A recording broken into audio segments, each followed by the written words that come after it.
Cobalt Kinetics sucks. Or at least at one point it did. See, in an industry, any industry really, but specifically in the niche industry of firearms, once you have a bad reputation, it's really hard to change that. Cobalt Kinetics' reputation sucked so bad at one point that the new owner even said, that's not a firearm I would own. So today, let's see if Cobalt Kinetics can change their reputation.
So in the intro, I proposed the question, can Cobalt change their reputation?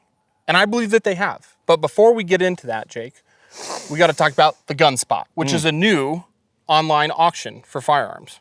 Yes. Okay? We have other ones like GB, which most people are familiar with. And not a fan of. Not a fan of. They've recently raised their prices. You know what Gun Spot has not done? They have not raised their prices. Not going to do it. On top of that, they have a really cool Gun Spot Academy. Which gives us all the information that's going on in the 2A community, and it's kind of a blog format. Yeah. So if you guys are looking for a site like that and you don't want to use the previous one that we're all disappointed in, GunSpotter is your guy. Check them out. Thanks to those guys for sponsoring the video today. Yep. Cool. Thanks, guys. So getting into why Cobalt sucked in the past. It's harsh. Harsh. One was just the overall color scheme. So they would have like a white or gray rifle, and then the barrel would be colored blue, like electric blue, red, wild colors, right? Really pop, right? And then the buffer tube would be matching that also. Okay, so you'd think like a white rifle with an electric blue barrel and buffer tube. Right out the gate, I'm out. That's right? something like else. That's not me. That's right? just something else right there. They had two models also, one with no forward assist, and then one with ambi forward assist. You heard me right, ambi forward assist. So one on the right side, one on the left side of the firearm. Now, how'd that work out for him? Well, I'm going to get into that. I'm going to let you know. So that also had some interesting features. Interesting, not so much interesting that I like it, but just interesting. Yeah. And one of those was there was constant tension on that mechanism. So on what on that either forward assist, double forward assist, or the non-forward assist, there was constant tension in this back rear mechanism. Okay. What that would do is on your second to last round, it would drop the magazine, okay, on its own without you doing anything. Like on purpose? On purpose. And then there'd still be a round in the chamber. You would shoot, and since there's constant spring tension, it would automatically lock the bolt to the rear without you doing anything. You would then insert a mag. It would drop the bolt and send it home again without you doing anything. Okay. Okay? Yeah. So again, of color scheme and some of these features, not my cup of tea. Did they used to have the like spiky yes, guards you got and it. that kind of shit? Yep, so up front at like your 12, 2, 6, and 9. Yeah. They would have, or 12, 12, 2, 6. Like 4, one spike's enough. They would have multiple spikes out the front of it. So, and it was part of the handguard, so it was machined into it. Yeah, get you, It'd jump out at you. Like a Cobra. Right? So, getting into kind of the history of the new Cobalt stuff was at a CGS event. I heard Cobalt was coming to this event, and I was hyper skeptical. Because again, the Cobalt that I knew, Yeah. about 2016 timeframe, Yep. was that Fudd trash. Oh, man. Okay. Stirring the folks up at home. Right? So we show up to this event, we start pulling out some Cobalt rifles, and I'm like, well, one, they look completely different. They look like this. Yeah. Okay? So I'm like, hey, cool. Two, normal forward assist and some other features, right? No spikes. Right. So we kitted out a bunch of the guns for this event, and we were out there for 4 days shooting, okay? One rifle that was there looked like it had been drugged behind a truck. Okay. Because it had, for wow. 3.5 miles, okay? Long. That's a long way. hike, right? It looked like absolute trash, and you know what? Did not skip a beat that entire time. So I was intrigued a little bit, right? Okay. At the end of that event, I needed a ride to the airport, about 4.5 hours. Okay. And the new owner of Cobalt, Aaron, offered to give me a ride. Okay. Super sweet of him, right? So the whole ride, I got to interview him about Cobalt today, Sweetheart. Yeah. right? Super sweet. Okay, so on that car ride, I found out how Aaron came to be the new owner. Okay. 2020, he was looking to get out of his former career and heard Cobalt was selling. It was an asset purchase, so pretty quick, right? There's not a lot of due diligence. You like that? Since we're real estate agents, not a lot of due diligence he could do. Real estate plug there, yeah. Yeah, you like that? So he purchased the company not entirely knowing the reputation backstory. Okay? Well, that's a gamble, my friend. Giant gamble. He made that gamble. And as soon as he took possession of Cobalt, he brought in an engineer and started going to guys like Rick Hogg, Don Edwards at Sly Tactical, John Dufresne works with him, and they all have signature rifles through him. Okay. But they helped kind of bring Cobalt to where it is today. Okay. Okay. So before we get into some of the changes that were made, Jake, I need you to talk about the Syndicate. Yeah, the 1911 Syndicate's a really cool-ass place to work. You can ask anyone that works here, right? It's all right. Exactly. So we're actually real estate business at our core. We're real estate agents. We work all over the U.S. So if you need to buy, sell real estate anywhere in the U.S., including Alaska, which barely qualifies, we got you covered. And then, yeah, we got Patreon. I would also highly suggest go to the website, sign up for the newsletter. We got good stuff. You guys largely hear about things first before like the mainstream public hears about them in terms of like whiskey releases. You know, we're maybe doing some watches and then maybe some other couple product releases coming up later this year. So anyway, check that out.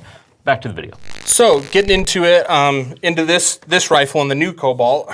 This is my 16-inch Cobalt did up for me, and full disclosure, they did send this to me for the review. Sure. Okay, so we always like to be upfront about that. We have it, we'll go tip to butt, right? We have it topped off with a CGS SCI 6 on a 16-inch mid-length setup. Okay. If you notice, what color is that barrel, Jake? Black. It's not red, it's No. black. Yeah, It's okay. not blue, it's Yeah. black. I want to make sure I wasn't blind. Just making sure. Yeah. Yeah. You are blind in one eye, so Well. makes sense. Cobalt uses Roscoe barrels. Okay. Okay. Some people like to frown at that. Okay. I think most people, because they're like, well, I want a higher end barrel. Most people will not outshoot a barrel to begin with. No. And I asked the owner, Aaron, why you went with Roscoe, and he said consistently, time and time again, they spin concentric on a lathe. Okay. So what that means is they're made perfectly straight. Okay. Why that's important, we're going to get into here in a minute, but it also helps with concentricity. So if you do mount a suppressor, you know the threads aren't going to be off concentrically, right? So you're not going to get baffle strikes and things of that sort. I don't like having this. Okay. Right? Another thing he did is their quality control is so good, which plays into his upgraded forend here. If you notice, it does look a little bit different than your standard forend. I'd actually noticed that, but I hadn't brought it up till now. Okay. Well, I'm getting to it, right? Great. So he redesigned, this is one of the big changes he made that's, other people have done monolithic uppers, right? LMT does a monolithic upper, things of that sort. His take is this. So on the forend here, he has, both of these are billet too. He uses billet aluminum. He machines and makes his upper receiver here with an extension. Okay. So it's a proprietary upper receiver and forend. Okay. Okay. That upper receiver has an extension on it that then the handguard fits into, like sits in, Okay. indexes on a couple points, and then you cinch it down with the screws. Okay. Okay. Now, part of that extended forend and why he did that is there's a flat surface machined in here that the barrel sits against. Okay. He then has his own proprietary jam nut that threads on top of that barrel. Okay. What? Jam nut. Jam nut. Hey, that's what he called it. Jam nut. We all like to jam nuts, you know? So what that does is it takes away any pressure off of the barrel, the forend, the barrel nut, and the upper receiver trying to compete together. Oh, and you got the jam nut in there too. Well, that's why, because the jam nut is now de-slaving the barrel from the barrel nut and the forend. Why that's important is rigidity and accuracy. Meaning, if you have lights and lasers and all that stuff on here, you can swap out your barrel, take off the forend, swap out your barrel. You'll want to recheck your zeros. But of course, since they're de-slaved to the original barrel nut, like most ARs, they're going to be cinched down so tight that your zero is probably going to return to pretty dead on. Okay. So those are kind of the big first changes he made. Okay. Getting into the lower receiver, standard lower receiver, you have an ambi mag release, which is nice, right? On your right side of the gun, left side of the gun. Just single-sided bolt release. Their safety is, well, the safety that they use is their safety, okay? Which I like. It's a 45-degree throw. I prefer 90, but I try to keep this rifle as original as it came. I'm cool with 45. Right. I would say this from a lefty's perspective for any manufacturers or Cobalt that sees this. The thing I care least about in terms of ambidextrous shit is the ambidextrous mag release. Okay. Because they all wind up being in slightly different locations. Sure. And because it's not, right, if you think about this logically, right, I'm shooting the guns over here, right? So it's like, I don't see where the button is. I don't have visibility on that. Sure. So because they're all in slightly different locations, eventually, I think most of us lefties who shoot a lot of different guns, who don't just have one, if it's just one gun, you'll master that one gun. Sure. But if you don't, you shoot a lot of different guns, eventually you're just gonna say, fuck it, I'm going here, button down, mag goes in, and it's actually the ambidextrous bolt release that I think we use more. Okay. So yeah. Yeah, I mean, that's, again, perspective from a lefty. That's just lefty feedback, yeah. Right? Getting to the upper, or well, the lower again, it is that 7075 T6 aluminum used on the upper too. Yeah, love it. Okay. The trigger that got sent with this and is standard for the CK Pro model is the Geisley G2S. I almost said Geisley. Yeah, which, that might be a new company that starts, I don't know. G2S is similar to the SSA triggers, just at a better price point. Yeah. Okay. Yeah. Those will run you. Overall, first stage is 2 3/4 pound to 3 pounds. Second stage is 1.5 to 1 3/4 pound with a total of 4 1/4 to 4 3/4 pound trigger pull. Okay. Again, I like to know those specs because it's similar to an SSA. Okay. So I don't know if you care so much, but charging handle they got on all these is the Radian Raptor LT, so the lightweight one, right? It's just polymer instead of the metal, right? Now getting into one of the bigger changes and kind of the second biggest change he made, buffer tube and buffer system. Okay. It looks standard, right? Looks like a standard Viltor A5 because this is a Viltor A5 buffer tube. Okay. Originally, they were running the Viltor A5 system in their rifles, and then they started to collaborate with Viltor, and they made their own Viltor CK. So the reason why this buffer is unique and or different is you see this little nipple here, right? The BCG or bolt carrier group will sit on that nipple, and it fits right inside that rear hole of the BCG. What that does is it prevents any bolt carrier tilt throughout the weapon cycling. Okay. Why that's important is if you think, if a buffer moves 3 inches, let's say, rearward, 3 inches forward, 6 inches total, right? Yeah. If it's flopping around that whole time, it is a potential failure point. Right? It also, as we know, recoil will take the path of least resistance. So if it's tilted up a little bit, your recoil might come up a little bit. If it's tilted down to the side, right? This prevents all of that. So you get a consistent, time and time again, straight back recoil, straight forward recoil. Cool.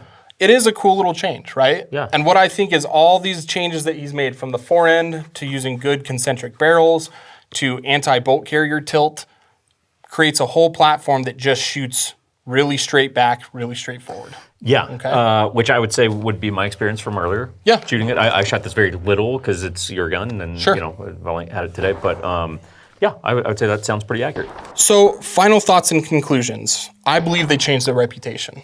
Well, it seems like, look, there's some real thought that's been put into this. It was designed with people that actually shoot versus just went flashy shit. Yeah. That seems pretty obvious, even just by that little, that little buffer system tweak. You go, okay, well, it seems like you're doing that for a reason. Pretty interesting stuff, right? Yeah. And you hit the nail on the head. When he started redesigning things, he went to actual shooters. Not like comp shooters, none of that stuff. Rick Hogg, he's a former special operations guy, Warhog Tactical. Dude shoots a ton. And he really helped him in the beginning. And then with the other people that he's used to collaborate with, they've tweaked and made stuff better. He said, Aaron himself, he hopes this is the second best rifle you've ever bought because he wants to continue to improve to where he's never satisfied. Does that make sense? Okay. It'll always be second best because he's never satisfied. Okay. And I appreciate that. And then, my experience as far as reliability with this, I picked this firearm up on a Tuesday Thursday, I was flying out to a CGS event. And I was like, you know what? No better time to kit this rifle out and let a bunch of people shoot at this event because I can get real-time data very quickly. Went to this event throughout the course of the weekend, 3 days, well over 1,000 rounds shot. Everyone said it shot great. Gas was good for them, right-handed shooters, right? It didn't have a single malfunction, no hiccups, no nothing. So out of the box, I took it out. We ran well over 1,000 rounds that weekend, 0 issues. Since then, we're well a month past that. I'm probably at 2,500, maybe 3,000 rounds. And I have not had a single malfunction. Great. So my conclusion again, I think that they've changed their reputation. I think that they're making a phenomenal product, and I look forward to seeing it improve time and time again. Oh, yeah. Now, one thing I want to talk to you about is protection, Jake. Specifically, self-defense protection. I was going to say, I couldn't tell if you were threatening me. Or, No. I was getting into the FLP read, bro. Okay, I got it. I didn't know if you were going to try to kill me right now. So I would have fucking elbowed you in your face, ended you right now. Would have been legally justified because I was scared to death. Okay. How are we going to restart that one? No, I'm not restarting it. You at home, you're hearing it right now. If Chris threatens me, and I literally elbow him to the extent that I cave his skull in. Oh my gosh. If it's legally justified, FLP is going to cover that, right? And they're going to cover unlimited attorney fees. I have this service, so don't think that I couldn't do this right now. Like I could lay it down right now. I don't think you could, but. Dude, I could take this Gatorade bottle, not a sponsor by the way, it's not an ad read for Gatorade. I could take this thing, sharpen this thing up, and just shiv you to death with it. If you threatened me and I was legally justified, and I'm good to go, right? And you know what? I don't even need to get the expensive family plan because I ain't got no family, everyone. So joke's on you. I got the mid-tier plan. Well, getting into the family plan, I have the family plan because I have a wife, right? Whoop-de-friggin-do. So it covers her. I should be on your family plan because I'm the closest thing to family you've ever had in your life, but I'm already covered. Once I end you, you're not. Jake, what's the code? 1911. It Perfect. saves you like 30, 35% or something. It's about a third off. Probably fired after this ad reads. It's probably the last time you guys hear about him. Well, this might be my last time here because I think this is an unsafe working environment. But anyways, thank you, FLP. Thanks, Cobalt. You guys have a good rest of your day.